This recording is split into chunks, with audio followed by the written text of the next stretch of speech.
Bom dia, meu amigo e minha amiga.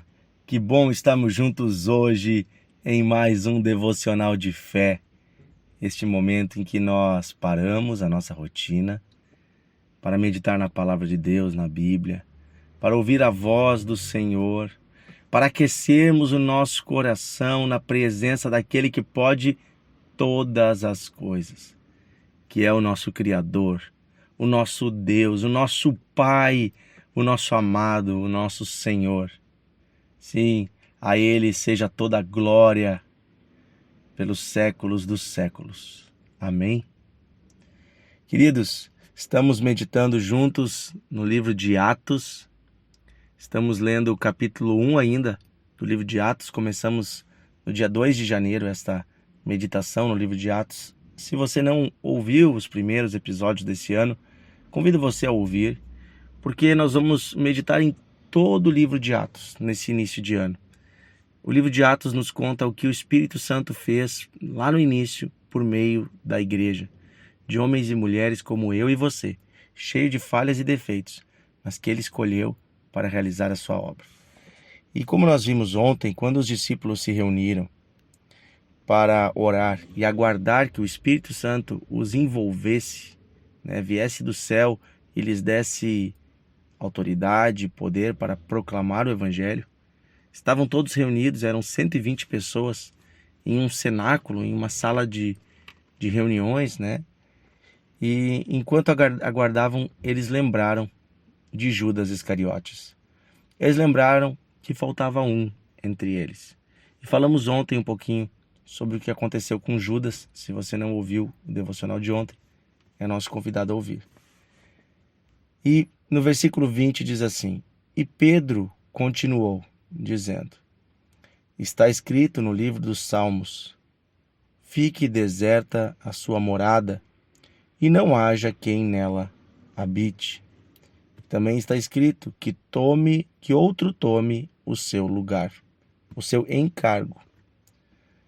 Portanto, é necessário que dos homens que nos acompanharam todo o tempo em que o Senhor Jesus andou entre nós, começando no batismo de João até o dia em que foi tirado do nosso meio e levado às alturas, um destes se torne testemunha conosco da sua ressurreição. Então propuseram dois, José, chamado Barsabás, também conhecido como o Justo, e Matias. E orando disseram: Tu, Senhor, que conheces o coração de todos, revela-nos qual dos dois escolhestes para preencher a vaga neste ministério e apostolado, do qual Judas se desviou, indo para o seu próprio lugar. Depois fizeram um sorteio, e a sorte caiu sobre Matias, que foi acrescentado ao grupo dos 11 apóstolos. Queridos, veja, me chama a atenção aqui que Pedro, guiado pelo Espírito Santo, vai trazer lá do livro de Salmos essa passagem que diz que outro tome o seu encargo. É interessante que ele reconheceu que a palavra de Deus estava falando sobre casos como esse, em que alguém falha, em que alguém abandona a fé, em que alguém deixa de lado aquilo que Deus lhe deu. Tome outro o seu encargo. Deus encarrega homens e mulheres de tarefas maravilhosas, tarefas dadas por Ele. Por exemplo, Deus encarrega um homem de ser marido e proteger a sua esposa. Deus encarrega um homem de ser pai e cuidar dos seus filhos. Da mesma forma, uma mulher, de estar ao lado do seu marido, de honrá-lo, também de ser mãe. Deus nos encarrega muitas vezes de funções em empresas, no mundo do trabalho, liderando ou sendo liderado. Deus nos encarrega de funções também na igreja, na obra de Deus, o ministério pastoral, o diaconato, o ministério no louvor, muitos trabalhos dentro da igreja, no ministério infantil, na recepção e tesouraria da igreja, tantas áreas, evangelismo. tantas áreas que poderíamos citar onde a igreja levanta, né, até os dias de hoje, homens e mulheres com encargos. O encargo não é um título, um posto, mas um encargo é uma missão, algo que foi dado para você fazer. E isto é a palavra, é o que significa a palavra ministério, significa trabalho. Ministério não é um título, não é um adesivo que você cola no peito, uma coroa que você bota na cabeça. Ministério é trabalho, é servir, é se enrolar numa toalha e lavar os pés dos outros, como Jesus fez. É tomar sobre si a sua cruz e morrer todo dia, servindo ao próximo, como Jesus fez. E todos os encargos que Deus nos dá, Ele dá confiando em nós. Mas muitas vezes, se alguém não é fiel, Deus vai passar a outro o seu encargo. Eu me lembro aqui da história de Saul. Deus ungiu Saul. Saul foi o primeiro rei de Israel. Deus mandou o profeta Samuel ungí-lo como rei. Mas Saul não foi fiel a Deus. Saul não obedeceu a Deus. Por isso Deus disse que estaria tirando dele o seu trono. E desde aquela hora Deus retirou a sua presença de sobre a vida do rei Saul. E Deus já ungiu espiritualmente Davi.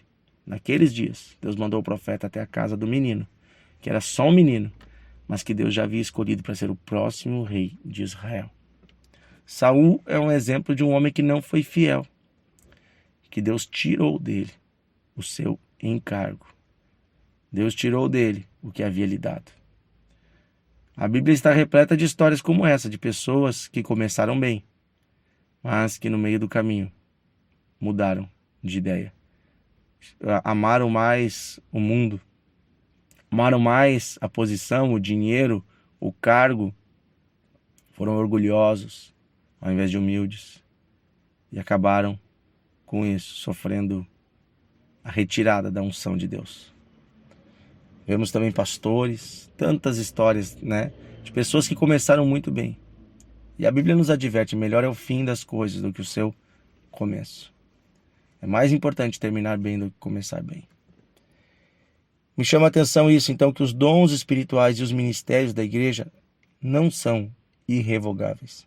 Tem pessoas que usam o texto de Romanos 11, 29, para dizer que os dons que Deus dá aos homens na igreja, os dons do Espírito Santo, que eles são irrevogáveis, que os ministérios são irrevogáveis. Aquilo que Deus, né, colocou, incumbiu, deu autoridade, que Deus jamais vai tirar. Porque o texto lá diz, né, que o dom de Deus é irrevogável. Só que você tem que ler o contexto. Em Romanos 11, 29 está falando sobre a eleição, a escolha do povo de Israel. Deus fez uma aliança com Abraão e Deus cumpre essa aliança até o dia de hoje.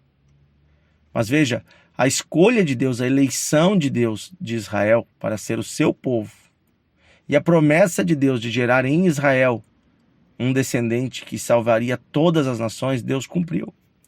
Mas se você prestar bem atenção à história de Israel, várias vezes Deus tirou de Israel o território, Deus tirou de Israel o reino e Deus tirou até o templo, porque o povo não foi fiel. Ou seja, as promessas de Deus permanecem fiéis. E como se trata de um povo, Deus está preparando esse povo e Deus vai cumprir a história desse povo. Mas quando você olha individualmente, falando de uma pessoa, de uma geração ou de uma época, muitos perderam o que Deus havia lhes dado. Então nós temos que cuidar, para não achar que os dons espirituais, que os ministérios da igreja, que inclusive a graça de ser um pai, uma mãe, um esposo, uma esposa, que aquilo que Deus te deu hoje, a empresa, o negócio, que Ele nunca vai tirar. Cuidado, você pode perder pelas suas próprias mãos o que Deus te deu hoje, se você não for fiel ao Senhor no que Ele te deu. Se você não honrar o Senhor nisso que Ele te deu e já colocou na sua mão. Cuidado. Se não formos fiéis ao chamado, Deus levantará outro para a nossa missão. Porque a obra de Deus nunca fica sem ninguém. Deus nunca fica sem profeta. Deus pode suscitar das pedras um profeta, né? Um povo. Deus pode fazer o que Ele quiser. Amém? Querido Deus e Pai, nós nos humilhamos diante de Ti. Humanos que somos, temos a tendência maligna de queremos ser independentes. De queremos fazer as coisas do nosso jeito e ter o poder na nossa mão. E foi isso que fez os nossos antepassados se afastarem de Ti, Senhor. Pedimos perdão por isso. Nos humilhamos e pedimos, dá-nos um coração humilde como o de Jesus, para sermos fiéis até o fim. Até a morte e morte de cruz. Ele foi fiel. Que assim sejamos fiéis até o fim das nossas vidas, cumprindo o Teu chamado, usando os dons, os ministérios, os trabalhos, os encargos que o Senhor nos deu para a Sua própria glória. Que a Tua glória seja o nosso alvo e possamos em tudo render glórias ao Senhor. Pai querido, se há algum amigo que está me ouvindo agora e não está sendo fiel em alguma área que o Senhor lhe deu, quem sabe um marido que não está sendo fiel ao chamado de cuidar da esposa, quem sabe um pai que não está sendo fiel ao chamado de cuidar dos seus filhos, quem sabe sendo um funcionário que não está sendo fiel, ou um patrão, quem sabe um pastor ou um líder, alguém que está sendo relapso no seu trabalho, Pai, perdoa esta pessoa. E agora, Senhor, gera uma nova consciência. Ajuda este homem a tomar a decisão, Senhor, de mudar, de daqui para frente fazer diferente. Pai, o que eu te peço, em nome de Jesus. Amém. Amém. Que Deus abençoe você, meu amigo e minha amiga. Que você e eu possamos ser fiéis ao que o Senhor nos confiou. Um grande abraço e até amanhã. Que tal compartilhar esse devocional? Que tal enviar para pessoas que você ama? Convidá-los a entrar no grupo ou a nos ouvir no Spotify. Que Deus abençoe você, um grande abraço e até amanhã.